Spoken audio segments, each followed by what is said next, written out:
Boa tarde, meus amigos queridos. Este é o programa Um Neurônio Também Incomoda, número 16. Hoje é dia 23 de setembro de 2023. E vou aproveitar para complementar algumas coisas ditas no programa anterior. A farda dos cavalos de corrida do Príncipe de Gales, que eu não sabia até recentemente, era vermelha com mangas azuis e boné preto, que lembrava muito a farda real. E agora o antigo príncipe de Gales, o príncipe Charles, agora passou a ser rei, então mudou a farda. E não sei se o novo príncipe de Gales, o príncipe Williams, vai passar a usar essa farda, se ele se interessa por corrida de cavalo ou não. Então, essa é uma novidade absoluta. Segundo lugar, hoje eu pretendo falar sobre, na sessão Lana Caprina, sobre perfumes. E uma das coisas mais interessantes são os perfumes do célebre costureiro que lançou a sua linha de perfumes Chanel, né? O mais conhecido é o Chanel número 5,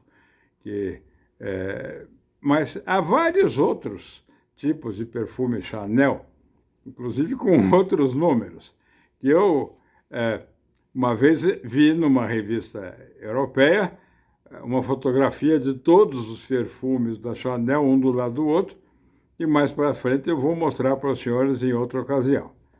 E também vou falar dos perfumes do célebre Caron, que é um grande perfumista, que lançou um perfume para homem já, acho que mais de 60 ou 70 anos atrás, que é o Tabac Blonde, que o meu avô materno, que era médico e se interessava muito por esse assunto de perfumes, comprava as essências e chegou a fazer um perfume praticamente idêntico ao Tabac Blonde. Também temos a perfumista da Elsa Schiaparelli, que ficou célebre com o perfume Rosa Shocking. Enfim, a indústria de perfumes talvez tenha tido como sua representante máxima a marca francesa Guerlain, que nos anos 20 do século passado, se eu não me engano, ou comecinho dos anos 30, lançou o célebre perfume Shalimar. Além disso, ela tinha uma linha para os homens, uma linha masculina, que chamava-se Habit Rouge, inspirado nas jaquetas de equitação, que os homens usavam jaquetas vermelhas na equitação. Também nas caças à raposa, mas ficou mais conhecida, ainda mais nos últimos tempos, que começou uma campanha politicamente correta para demonizar a caça à raposa. Então, vocês tenham isso em mente, que o Habit Rouge normalmente se refere à jaqueta vermelha que os homens usam em concursos de adestramento, de equitação, não é corrida de cavalo. Uma vez eu vi, no começo dessa campanha difamatória da caça da raposa, que a caça da raposa era o imprestável correndo atrás do incomível, que seria a raposa, tá certo? Porque a caça para motivo de comer existe desde que o homem é homem, do tempo das cavernas. E a sofisticação da caça da raposa está na organização dos cachorros de caça que vão identificar os rastros da lebre, principalmente caçada. O cachorro também é usado para ajudar o caçador que vai caçar pato selvagem. Enfim, aqui no Brasil, uma outra coisa que foi demonizada também para caçar macuco. E esse tipo de cachorro é conhecido internacionalmente como pointer, porque ele levanta uma pata, estica o rabo e parece que está apontando para onde está a caça que o caçador espera encontrar. Bom, eu acho que para a Lana Caprina hoje está bem. Na parte mais séria do programa, de conhecimentos e esclarecimentos gerais, eu vou falar sobre cartórios, que pouca gente sabe que há diversos tipos diferentes de cartórios. Talvez toda a comarca é a divisão judiciária dos municípios pelo Brasil inteiro. As comarcas são divididas em tipo de importância, desde as mais simples até as mais importantes em cidades mais importantes. Aqui em São Paulo é chamada comarca da capital de São Paulo, tá certo? Mas mesmo nas comarcas mais simples, nos municípios mais simples, tem pelo menos dois tipos de cartório. O cartório de registro civil, que nasce, que se casa e morre gente em todo tipo de cidade, e o cartório de títulos de documentos é um anexo, que às vezes o cartório vem. O cartório de registro de imóveis, que também há propriedades em todo tipo de cidades que são sedes das comarcas. Esses outros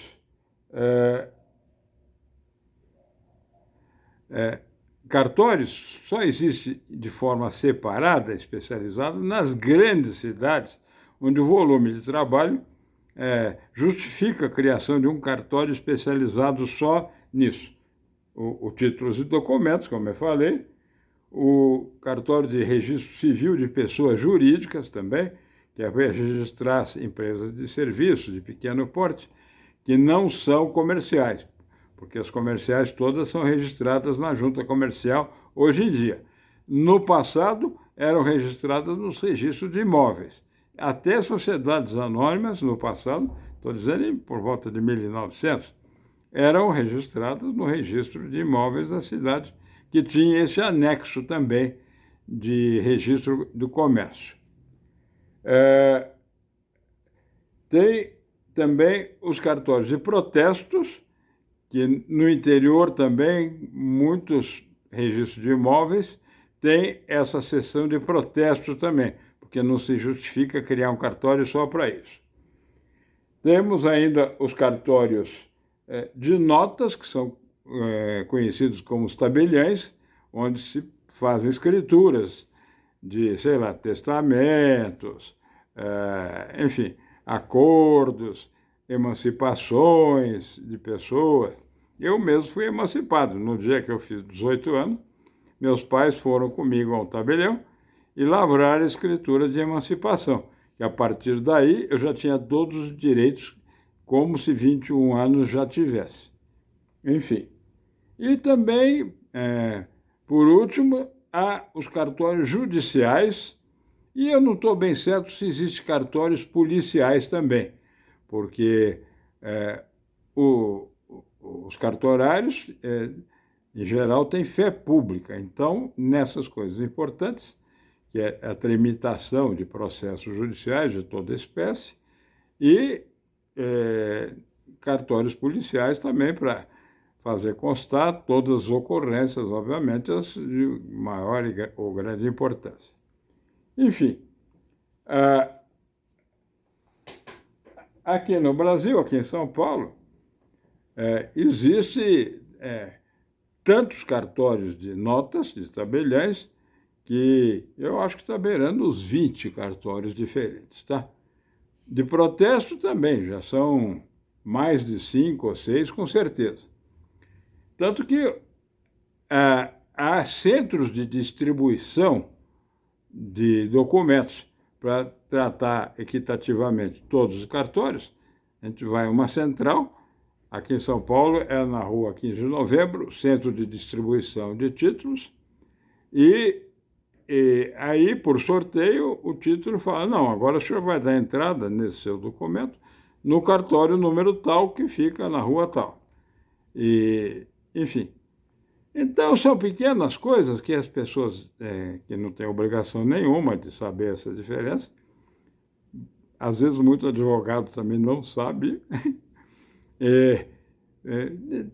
precisam ter uma noção mínima para se orientar, para não ser não cometer erros ou ser iludido por terceiros, né? Que, por ignorância ou má fé, vai querer levar a pessoa para um lugar que não é o adequado para aquilo que ela precisa. Enfim, eu vou aproveitar o programa de hoje para dar um spoiler para um amigo queridíssimo, que já é mais velho do que eu. Ele diz que na juventude dele, ele leu um livro chamado Dicionário de Provérbios, tá? Pela a descrição que ele me fez, ele lembrava do nome do autor da época, né?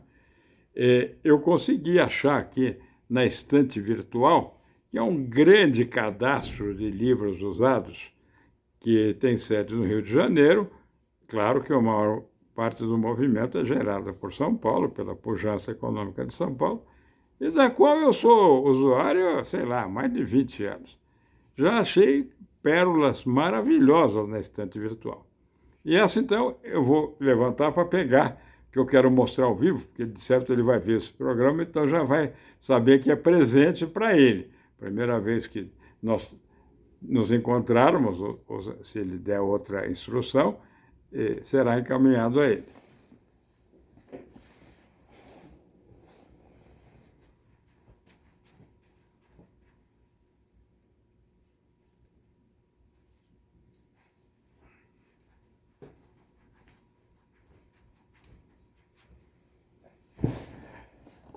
Desculpe a interrupção, mas é isso. Aqui, Dicionário de Provérbios. Levantar, edição de 1941, e o autor é Mário Lamenza, com Z. Deve ser de origem espanhola esse sobrenome, tá? Ele diz que no passado procurou na estante virtual esse livro e não achou.